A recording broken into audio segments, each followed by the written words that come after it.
Alam nyo ba na may isang bayani ng Pilipinas na isang playboy? Ito si Jose Protasio Rizal Mercado y Alonso Realonda o mas kilala bilang si Dr. Jose Rizal. Si Jose Rizal ay malapit sa mga babae na ayon sa pag-uulat nakipagrelasyon si Jose Rizal sa 9 na babae. Isa na rito ay si Segunda Katigbak. Nakilala niya si Segunda noong sila ay 16 na taong gulang pa lamang.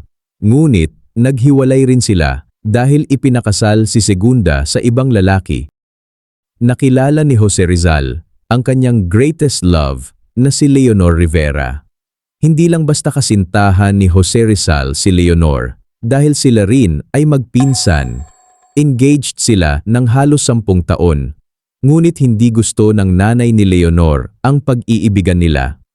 At hinding-hindi malilimutan ang kanyang mga babae sa ibang bansa, kagaya na lamang ni Consuelo Ortega y Rey na galing Madrid, si Seiko Usui na isang Hapon, Gertrude Beckett sa London, Suzanne Jacobi sa Belgium, Nelly Busted sa France, at si Josephine Bracken na isang Irish ang kalaunan ay kanyang naging asawa. Sa tingin mo?